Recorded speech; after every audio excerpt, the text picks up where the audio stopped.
할렐루야. 하나님의 이름을 찬양합니다. 우리 부활하신 주님을 기뻐합니다. 여러분, 예수님 부활하셨습니다. 예수님 승리하셨습니다. 우리 부활절을 맞아서 많은 분들이 기쁜 부활절 되세요, 혹은 영어로는 해피 이스터 이런 인사들을 많이 합니다. 하지만 정말로 우리가 그리스도인이라면 이렇게 인사할 수 있어야 합니다. 예수님 부활하셨습니다. 우리 옆에 분들과 잠깐 인사하겠습니다. 예수님 부활하셨습니다. 예수님 부활하셨습니다. 예수님 승리하셨습니다. 네, 감사합니다. 교회사 가운데 아주 독특한 성경 하나가 있습니다. 성경 번역본 가지고 논쟁이 좀 있는 거 여러분께서 아시죠? 이거를 읽어도 되냐 말아야 하느냐 이런 논쟁들이 있는데요. 돌아가신 유진 피터슨 목사님이 의역한 메시지 성경도 논란의 중심에 서 있기도 합니다. 읽어도 되느냐 안 되느냐 많은 분들의 의견이 있습니다. 근데 그 정도가 아니라 정말로 스캔들이 될 만한 성경책이 하나 있습니다. 이 성경책은 성경에 있는 말씀으로만 구성이 되어 있는데도 문제가 있습니다. 논란의 여지가 있습니다. 아주 독특하고 이상한 성경이라고 말할 수 있는 성경인데요, 미국의 3대 대통령인 토머스 제퍼슨이 만든 성경책입니다. 제퍼슨은 건국의 아버지요, 변호사였고요, 건축가였고, 외교관이었고, 철학자였습니다. 그는 굉장히 존경받는 대통령이었습니다. 그는 기독교에 많은 관심을 가졌는데요, 우리가 생각하는 것처럼 미국 대통령이 다 교회를 잘 다니고 신앙생활을 잘한 것은 아닙니다. 토머스 제퍼슨은 예수님을 알았지만 예배를 참석하는 사람은 아니었습니다. 그리고 기독교에 관심이 많았지만, 예수님을 좋아했지만 예수님을 어떻게 믿었느냐에 대해서는 굉장히 여지가 많이 있습니다. 그리고 그분이 예수님의 말씀을 보다가 자기가 성경을 만들어냈습니다. 그래서 제퍼슨 바이블이라고 불리고요, 국회의원들에게까지 나눠주기도 한 성경입니다. 여러분, 사람이 성경책을 쓸 정도면 굉장한 믿음이 있어야 되는 거 아니겠습니까? 그러나 이분의 믿음은 글쎄요의 믿음입니다. 제퍼슨은 사복음서를 읽은 다음에 그가 생각하기에 이거는 말이 된다, 이 말씀은 굉장히 은혜가 있다, 우리도 들을 만한 굉장히 교훈이 있는 얘기다 라는 말씀들만 모아서 편집을 해서, 그 당시에 편집 기술이 대단하지 않잖아요. 직접 본인이 가위로 다 잘라서 이 말씀은 기록하면 좋겠다라는 것들만 잘라서 붙여서 만든 책이 있습니다. 제가 그 표지를 여러분께 잠깐 보여드립니다. 이분이 얼마나 어학이 뛰어났냐 하면, 이 성경을 그냥 영어로만 만든 게 아니라 라틴어, 그리스어, 프렌치 이 세 가지 언어를 더해서 4개의 언어로 만들어진 성경책을 만들었습니다. 총 82쪽의 성경책입니다. 그런데 이 성경에는 없는 게 있습니다. 뭐가 없냐면 예수님의 기적이 없습니다. 왜냐하면 이 사람은 과학자예요. 예수님의 기적은 있을 수 없는 일이기 때문에 이거는 기록하지 않는 게 좋겠다라고 생각을 했습니다. 또 생각하기에 나중에 후대에 삽입된 구절이다라고 믿어지는 것은 넣지 않았습니다. 그런데 특별히 없는 게 있습니다. 제가 여러분께 또 다른 하나의 사진을 보여드리는데요, 이게 이제 4개의 언어로 쓰여진, 그래서 가위로 다 잘라서 붙인 성경책입니다. 근데 제가 마지막 장을 궁금해서 한번 봤습니다. 오늘 말씀을 준비하면서 과연 제퍼슨은 예수님의 부활을 어떻게 다루고 있는가 저도 궁금해서 한번 찾아보게 되었습니다. 그런데 우리의 성경과 확연히 다른 부분이 여기서 나타났습니다. 제퍼슨 성경의 마지막 절은 마태복음 27장 60절이에요. 제가 읽어드리겠습니다. 이게 성경의 마지막 구절입니다. 바위 속에 판 자기 새 무덤에 넣어두고 큰 돌을 굴려 문에 놓고 가니 라고 되어 있습니다. 다시 말씀드리자면 제퍼슨 성경의 마지막 구절은 예수님께서 무덤에 놓이시는 장면입니다. 다시 말하자면 제퍼슨 성경에는 부활이 없습니다. 이것이 보통 지혜롭고 똑똑하고 그리고 명망 높은 사람들이 생각하는 복음의 전부입니다. 예수님은 훌륭한 사람이고 우리를 위해 희생할 줄 알고 그리고 죽었다가 끝입니다. 무덤으로 들어갔다가 끝입니다. 그러나 우리는 그러한 성경을 믿지 않고 부활하신 예수님이 적혀있는 성경의 말씀을 믿습니다. 여러분, 그렇습니다. 성경은 예수님의 말씀 때문에 완전한 것이 아닙니다. 예수님의 선한 일 때문에 완전한 것이 아닙니다. 성경의 말씀이 온전해지기 위해서는 거기에 반드시 부활의 메시지가 있어야 합니다. 여러분, 우리의 믿음도 마찬가지죠. 성경을 많이 알 수 있습니다. 예수님의 말씀 다 꿰을 수 있습니다. 그러나 예수님의 부활을 믿는 믿음이 온전한, complete, 완전해지는 믿음입니다. 부활 신앙이 있는 교회가 온전한 교회입니다. 부활 신앙이 있는 사람이 그 믿음이 온전한 믿음이라는 것입니다. 여러분, 그래서 우리가 부활에 참여하는 바로 첫 번째 단계가 여기에 있습니다. 어떻게 우리는 부활에 참여할 수 있겠습니까? 바로 부활을 믿는 신앙을 가질 때 우리는 부활에 참여할 수 있다는 것입니다. 오늘 여러분에게 예수님의 부활이 그냥 성경에 적힌 기록일 뿐만 아니라 내 안에서 고백되어지는 믿음이 되기를 간절히 소망합니다. 제가 이번에 부활절을 준비하면서 새삼스럽게 예수님께서 죽음에서 다시 살아나셨다라는 말이 부활일 뿐만 아니라 어떻게 보면 죽음을 이기셨다, 죽음에서 승리하셨다, 세상 권세를 이기셨다가 부활의 메시지라는 생각을 크게 갖게 되었습니다. 여러분, 그래서 오늘 제가 계속해서 누누이 강조하면서 인사하는 것은 예수님 부활하셨습니다와 함께 예수님 승리하셨습니다. 그래서 오늘 여러분 질릴 정도로, 입에 정말 베일 정도로 이 인사를 많이 나누시길 바랍니다. 사람들 만날 때마다 예수님 부활하셨습니다, 예수님 승리하셨습니다. 여러분, 예수님께서 승리하셨기 때문에 우리도 승리하게 되는 것이거든요. 우리도 죽음이 끝이 아니라, 무덤에 놓였다가 끝이 아니라 주님과 함께 부활하는 그날이 오게 될 줄로 믿습니다. 여러분, 그렇습니다. 성경은 우리가 주님께서 다시 오시는 그날 함께 부활할 것을 말하고 있습니다. 여러분, 그 부활을 우리는 기대하죠. 그런데 오늘 바로 이 시간 우리는 또한 어떻게 부활에 참여하는 사람들이 될 수 있겠습니까? 나중에 부활에 참여하는 거 말고요, 지금 이 시간 우리가 어떻게 부활에 참여할 수 있겠습니까? 참여라는 말이 굉장히 현대적인 말인 것 같죠? 그러나 성경에서 참여라는 말이 굉장히 자주 등장합니다. 아주 중요한 일에는 반드시 참여하는 말이 나옵니다. 예수님께서 주님의 잔과 주님의 떡에 우리가 참여할 것을 요구하십니다. 또한 동시에 고린도전서를 보면 우리가 복음에 참여하는 자가 되라고 말합니다. 그래서 기독교는요, 구경하는 종교가 아니라 참여하는 종교입니다. 여러분, 우리는 이 시간 부활절 구경하러 여기 온 것이 아니라 참여하러 여기 나왔습니다.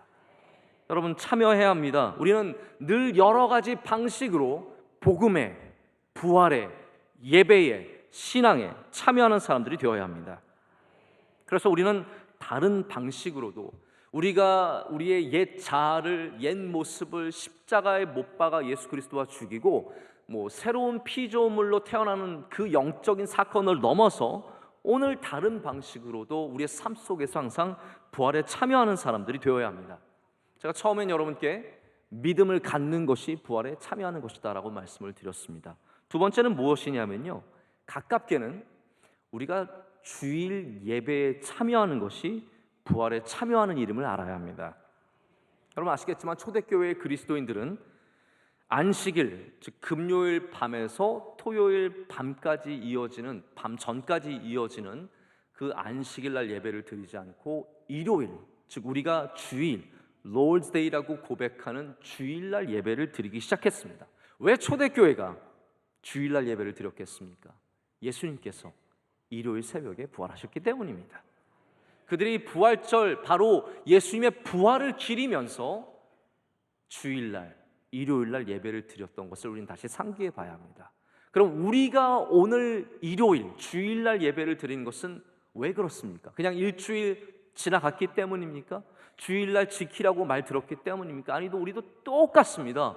우리도 주일날 모여서 예배 드리는 이유는요, 예수님의 부활을 기념하기 위해서입니다.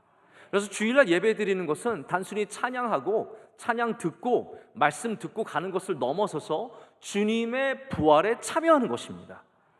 여러분이 어떠한 생각으로 여기 나오셨는지는 모르겠지만 1년에 딱 2번 교회 간다, 부활절, 성탄절, 그래서 오셨는지 잘 모르겠지만 여러분은 분명히 부활에 참여하고 계신 겁니다. 우리가 예배 올 때마다, 주일날 예배할 때마다 우리는 부활하신 주님을 기뻐하며 감사하며 맞이하며 예배하는 줄로 믿습니다. 제가 믿음과 예배라는 두 가지 요소를 말씀드렸는데요. 그러면 그 이상 다른 방식들도 존재하느냐? 네, 그렇습니다. 우리가 여전히 부활에 참여할 수 있는 다른 방식들도 존재합니다. 오늘 본문 말씀에는 부활에 참여하는 독특한 인물 한 명이 나옵니다. 아리마대 사람 요셉이라고 하는 사람입니다. 우리가 요셉을 성경에서 많이 알고 있지만 아리마대 사람 요셉은 사실 잘 모르는 사람이에요. 그러나 이 사람은 부활의 사건 속에 굉장히 중요한 역할을 감당합니다. 사실 이 요셉이 부활의 장면에는 나오지 않아요. 예수님께서 부활하셨을 때 있었던 여인들은 마리아와 같은 여인들이었고, 또 예수님께서 부활하신 다음에 만난 사람들은 베드로와 요한과 다른 제자들이었죠. 그렇기 때문에 우리가 부활절날 아리마대 요셉을 잘 얘기하지는 않는 것 같아요. 그러나 조금 더 전으로 돌아가서 예수님이 부활할 수 있도록 그를 장래한 사람이 아리마대 사람 요셉이라는 걸 생각해 볼 때 이 사람이 얼마나 중요한 일을, 귀한 일을, 아름다운 일을 했는지 우리가 생각해 볼 수 있습니다. 그래서 우리는 부활의 아침에 예수님을 만난 사람만큼 예수님의 장례를 치른 이 아리마대 사람 요셉을 귀하게 여겨야 하고 이 부활절에도 생각해 보자라는 겁니다. 제가 아리마대 사람 요셉을 잠깐 여러분에게 소개를 하겠습니다. 오늘 마가복음에 아리마대 요셉을 보면 존경받는 공회원입니다. 사내들인 공회원이란 말이고요, 하나님의 나라를 기다리는 사람으로 표현을 하고 있습니다. 근데 다른 사복음서를 보면 여러분 아시겠지만 사복음서에 아리마대 사람 요셉의 이야기가 다 나옵니다. 그만큼 중요하다는 거예요. 다른 복음서에도 아리마대 사람에 대한 많은 정보가 있음을 보게 됩니다. 마태복음은 뭐라고 기록하고 있냐면요, 27장 57절에 이렇게 적고 있습니다. 저물었을 때에 아리마대의 부자 요셉이라고 하는 사람이 왔으니 그도 예수의 제자라라고 되어 있습니다. 여기는 마가복음, 오늘 본문에 없는 두 가지 중요한 사실을 설명하고 있습니다. 그건 뭐냐면 이 요셉이 부자였다는 것과, 갑자기 매력적이지 않습니까? 부자였다는 것과 더 매력적인 이야기가 있습니다. 예수님의 제자였다라는 거예요. 그냥 공회원, 존경받는 사람 이 정도가 아니라 이 사람은 사실은 숨겨진, 잘 알려지지 않았던 예수님의 제자였다라고 얘기를 하고 있습니다. 누가복음에도 얘기하고 있습니다. 누가복음에서는 공회의원이고 선하고 의로운 사람이래요. 예수님을 죽이려는 결의와 이 모든 십자가의 행사에 찬성하지 않은 사람, 여러분 아시겠지만 사내들인 공회원으로서, 그리고 이 중요한 위치에 있는 사람으로서 예수님의 사형에 반대한 사람이 딱 두 사람이 있습니다. 아리마대 사람 요셉과, 그리고 제가 조금 이따 설명드릴 니고데모라고 하는 이 딱 두 사람입니다. 이 두 사람 다가 숨겨진, 잘 알려지지 않았던 예수님의 제자였고, 그리고 모든 제자들이 떠났을 때 예수님의 장례를 집례한 아주 중요한 두 인물이 되는 것입니다. 여러분, 마태가 설명했듯이 요셉은 부자였습니다. 부자가 할 수 있는 일들이 있어요. 그렇기 때문에 다른 제자들이 할 수 없었던 예수님의 무덤을 준비하는 일을 바로 요셉이 했습니다. 그 당시에 예수님 시대에 무덤을 산다는 것은요, 부자만 할 수 있는 일이고, 특별히 예루살렘 성 옆에 흰놈의 골짜기 옆에 있는 바위산에 무덤을 준비하는 일은 여간 부자가 아니어서는 불가능한 일입니다. 수십 명의 석공들이 몇 년을 파야만 가능한 것이 바로 이 무덤이었습니다.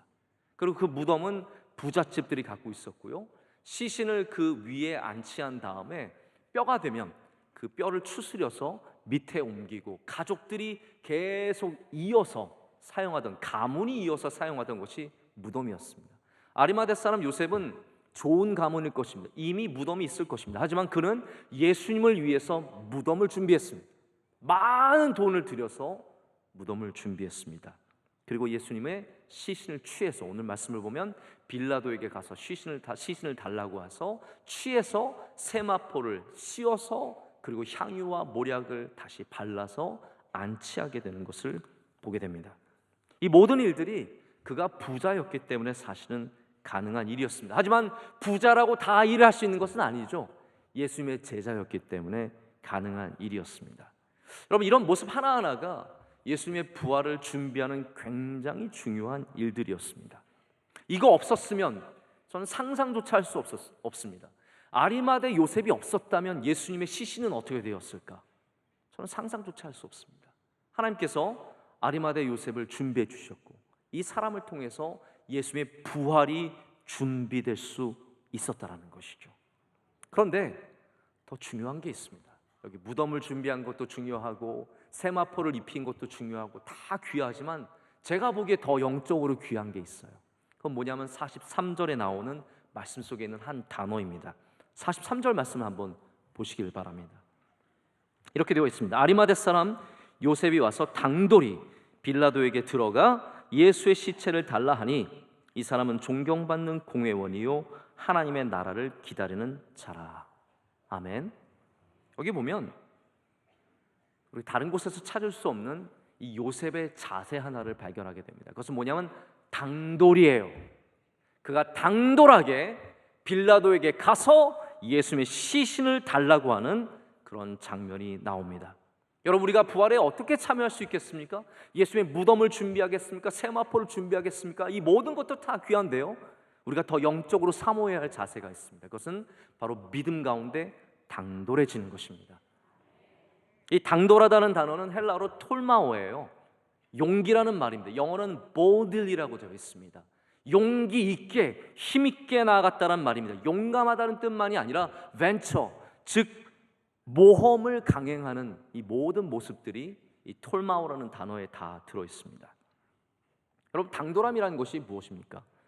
사람들을 만나다 보면요, 필요 없이, 쓸데없이 당돌한 사람들이 있습니다. 여러분, 그건 당돌함이 아니라 뭐라고 불러야 되냐면 무례함이라고 불러야 돼요. 여러분, 무례함과 당돌함을 이거를 오해하시면 안 됩니다. 섞어서 생각하면 안 됩니다. 무례함은 우리가 피해야 하는 모습입니다. 고린도서 13장에도 보면 사랑은 무례하지 않다라고 했습니다. 그리스도인은 이 땅에 살아가면서 무례한 사람들이 되어서는 안 됩니다. 우리는 예의 있는 사람, 이웃을 배려하는 사람, 할렐루야. 여러분, 장애인 주일 맞았는데요, 우리는 예의 있는 사람, 무례한 사람이 되어서는 안 됩니다.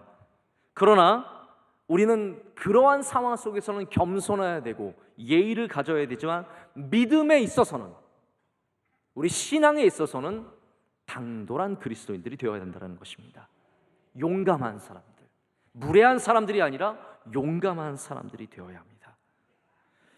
그럼 요셉의 당돌함은 어떠한 당돌함입니까? 빌라도에게 가서 빌라도에게 펀치를 날리면서 예수님 내놔! 라고 하는 당돌함입니까? 아니면 또 다른 종류의 당돌함입니까?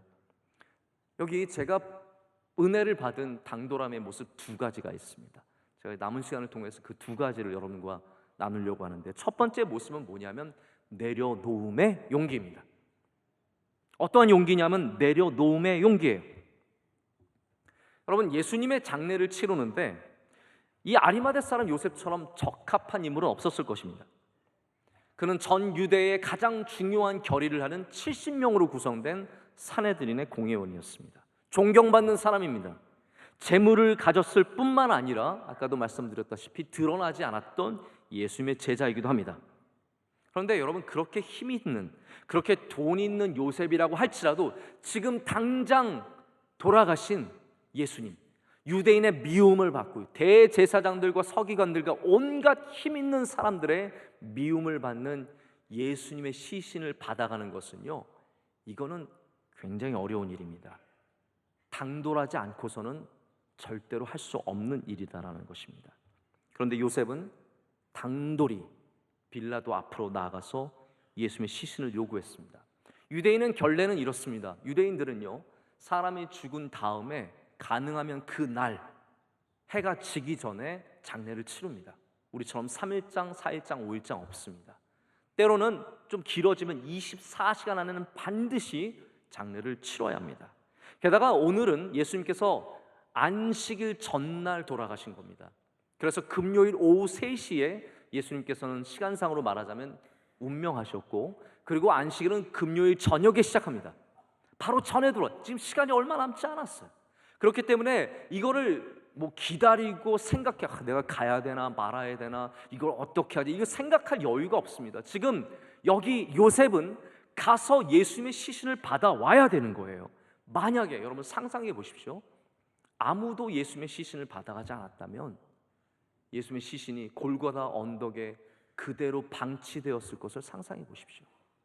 여러분, 이것은 정말 상상조차도 할 수 없는 안타까운 모습이고 슬픈 모습이고 감당할 수 없는 괴로움의 모습이죠.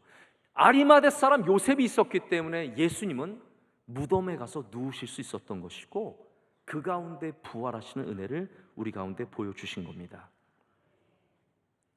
바로 요셉이 당돌하게 나아가서 빌라도에게 예수님의 시신을 요구했기 때문입니다.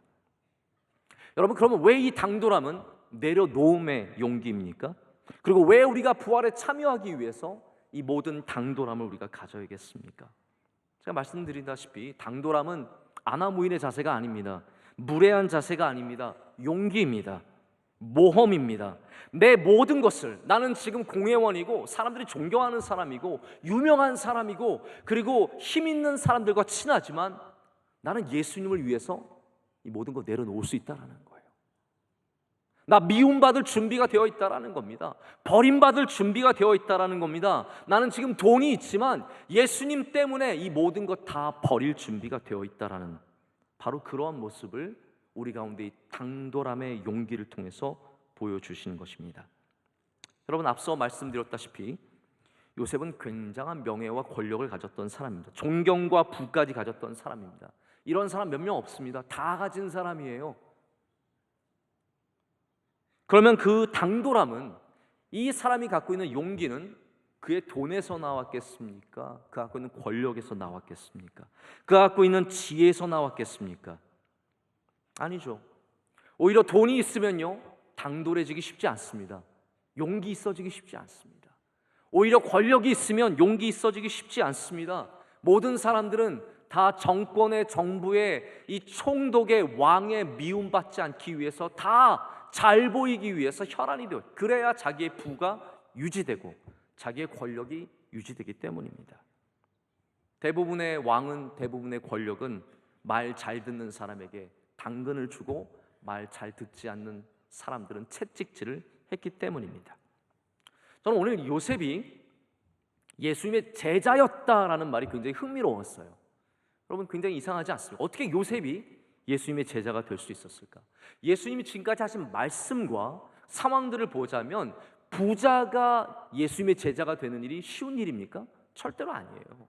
부자 청년이 예수님께 갔을 때 영생을 제가 어떻게 얻을까요? 예수님이 딴 말씀하지 않으셨습니다. 너 가지고 있는 재산을 다 팔아서 가난한 자들에게 줘라 라고 했더니 부자 청년이 근심하며 돌아갔다라고 되어 있습니다. 예수님께서 말씀하시면서 부자가 천국에 가는 것은 낙타가 바늘귀로 들어가는 것보다 어렵다라고 했습니다. 그런데 오늘 말씀을 보면 이 아리마대 요셉은요, 하나님의 나라를 기다리는 사람이에요. 천국을 준비하는 사람이에요. 근데 어떻게 부자가 천국에 들어갈 수 있겠으며, 어떻게 부자가 예수님의 제자가 될 수 있었겠습니까? 그럼 우리 교회는 어려운 분들도 많이 있지만 돈 있는 분도 있습니다. 그러니까 오늘 잘 새겨 들으십시오.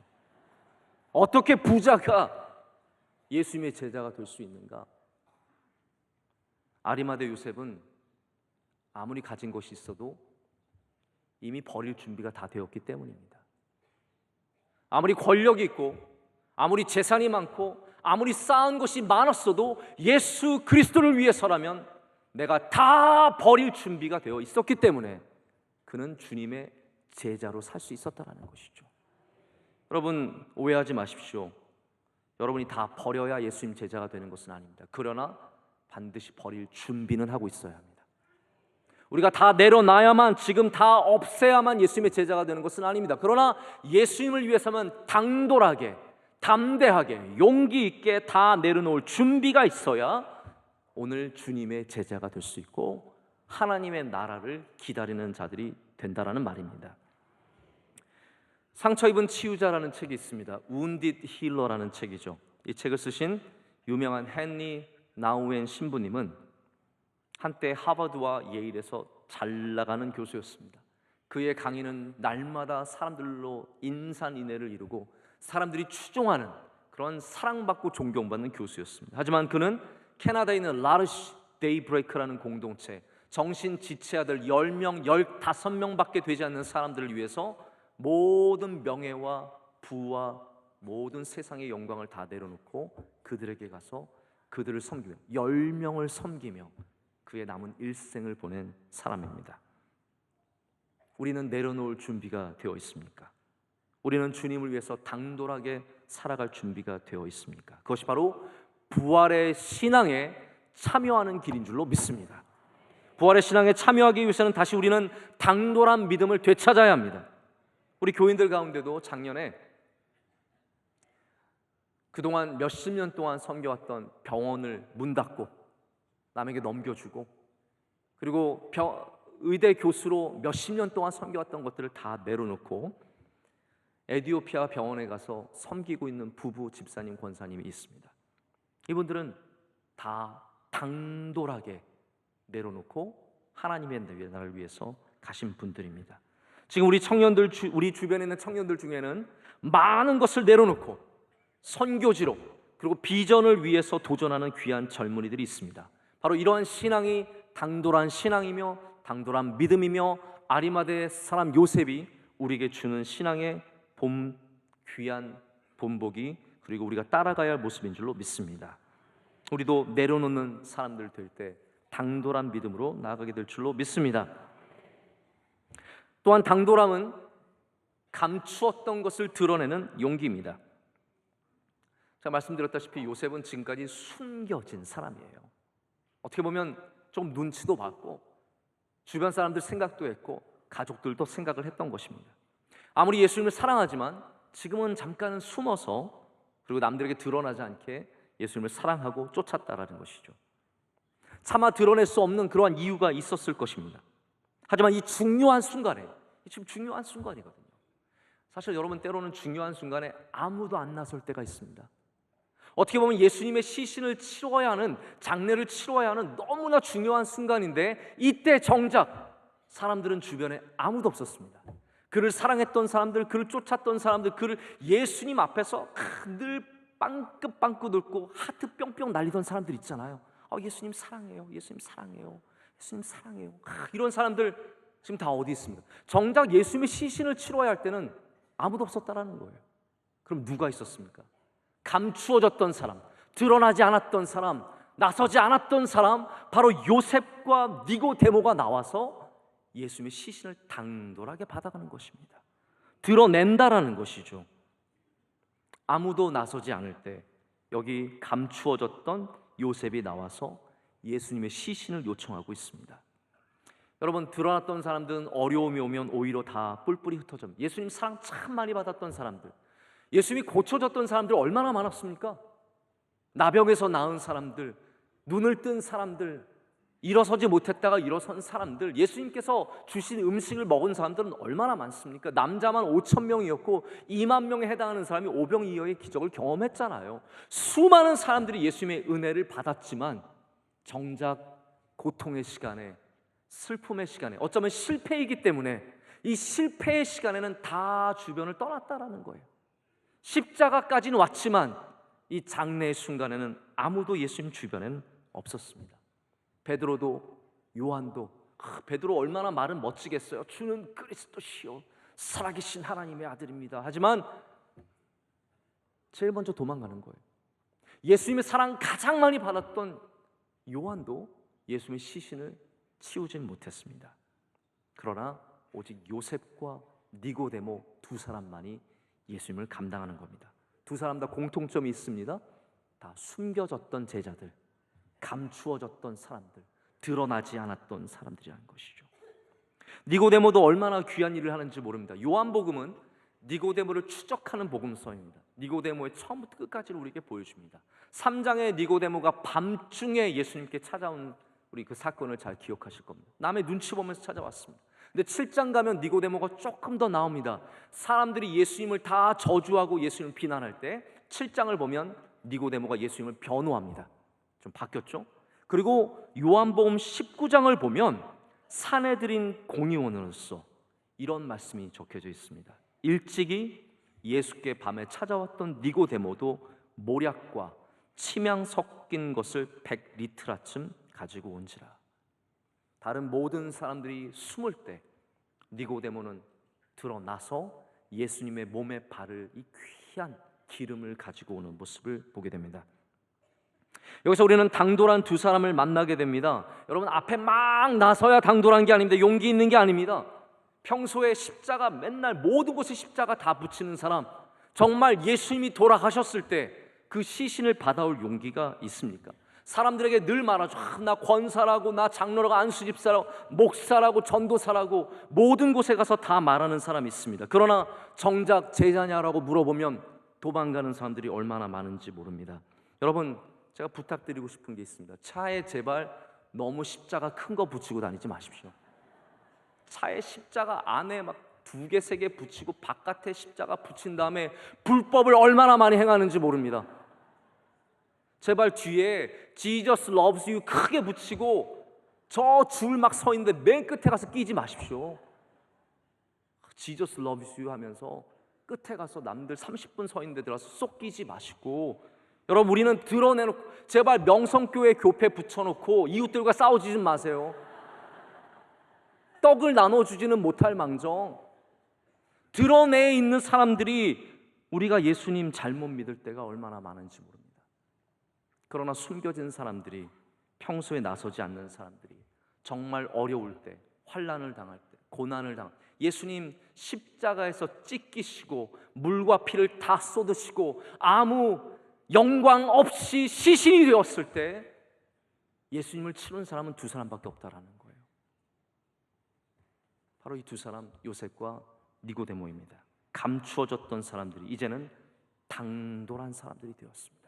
여러분, 사람들은 실패의 자리에 가는 것을 원치 않습니다. 방지일 목사님이 2014년도 10월에 돌아가셨습니다. 우리 교회 사랑해 주시고 우리 교회도 자주 오셔서 많이 축도해 주신 목사님입니다. 우리 원로 목사님 성경 공부 선생님이시죠.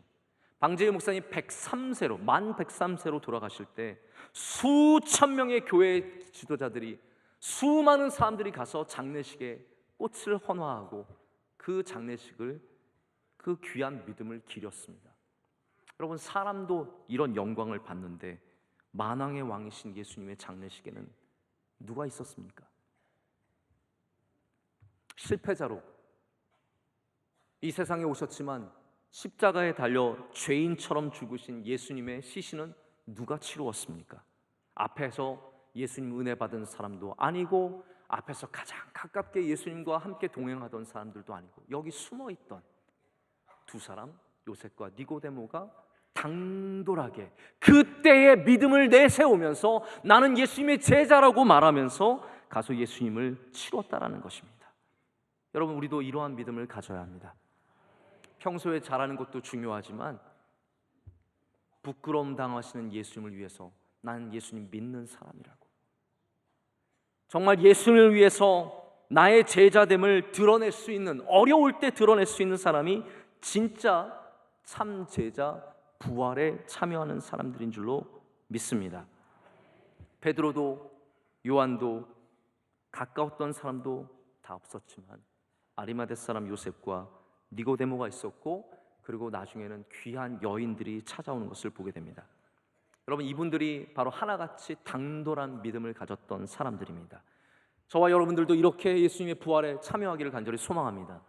믿으면 이미 여러분은 부활에 참여하신 것입니다. 주일날 예배하면 이미 여러분은 부활에 참여하신 것입니다.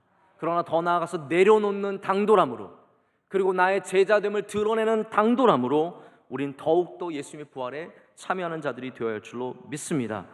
제가 오늘 말씀이 길게 준비될까 봐 얼마나 노심초사했는지 모릅니다. 사실 저는 더 많은 사람들의 참여하는 모습을 여러분과 나누기를 원했습니다.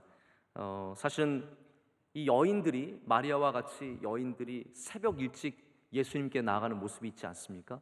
전 그거 보면서 정말 새벽 일찍 주님을 만나는 것이 부활에 참여하는 참 귀한 모습이다라는 생각을 했었고요. 제가 원래 이거 하나씩 설교를 해야 되는데 여러분께 그냥 총체적으로만 말씀을 드립니다. 또 예수님이 부활하셨을 때 베드로와 요한을 보면 빨리 뛰어갔다라는 말이 있습니다. 이 모습도 너무 귀하게 느껴졌습니다. 빨리 뛰어가는 모습, 이것도 정말 부활에 참여하는 너무나 귀한 모습이라는 생각이 있습니다. 도마도 그렇습니다. 여러분, 도마는 우리에게 어떠한 존재냐면 우리와 같이 믿음 없는 사람들에게 도전이 되는 존재입니다. 도마는 믿음이 부족했어요. 그래서 손가락을 넣어봐야만 예수님 믿겠다라고 했을 때 예수님께서 뭐라고 하셨습니까? 너 저리 가라, 너 나는 여호와니 끝이다라고 말씀하지 아니하시고 손 넣어봐라 라고 말씀하시고 믿기를 원하노라 말씀하셨습니다. 여러분, 도마도 마찬가지입니다. 믿음이 부족했지만 그는 부활에 참여하는 자가 되었습니다. 우리 믿음이 부족해도 주님 앞에 나아가면, 주님께 간구하면 주님께서 우리에게 믿음을 주시고 부활에 참여하는 자로 만들어 주신다라는 것이죠. 여러분, 제가 이걸 일일이 여러분께 말씀으로 다 풀어서 말씀드릴 수는 없지만 오늘 부활에 참여하는 자들로서 이러한 모습들을 갖기를 간절히 소망해 봅니다. 여러분들도 새벽 일찍 나가서 주님을 만나십시오. 빨리 뛰어가서 주님을 만나십시오. 가끔 제가 교회 오다 보면은 우리 교회 뛰어오시는 분들이 있습니다. 늦어서 뛰어오시는 분들도 있지만 일찍 와도 뛰어오는 분들이 있습니다. 여러분, 베드로와 요한 같이 부활에 참여하는 사람들입니다. 도마와 같이 우리 부족한 믿음이지만 주님 앞에 나아가 간절하게 믿음을 구할 때 주님께서 우리에게 믿음을 더하여 주시고 부활의 주인공들로서 부활의 믿음으로 살아가는 주의 종들이 되게 하실 줄로 믿습니다. 함께 기도하시겠습니다. 하나님 아버지, 감사합니다. 오늘 부활의 감격 속에 주님 앞에 나왔습니다. 하나님, 믿음 없는 우리들에게 믿음을 더하여 주시옵소서. 부활을 믿는 자가 되게 하여 주시고 문화로만 부활을 만나는 것이 아니라 우리 믿음으로 부활을 만나게 하여 주시옵소서. 부활을 살아가는 자들이 되게 하여 주시옵소서. 모든 생명이 끊겨진 곳에서, 모든 어두운 곳에서, 모든 혼란과 환난과 고난이 있는 곳에서 소망으로 살아가는 주의 제자들이 되게 하여 주시옵소서. 그래서 우리도 아리마대 사람 요셉처럼, 니고데모처럼 주님의 부활에 참여하는 자들이 되게 하여 주시옵소서. 예수님의 이름으로 기도드립니다. 아멘.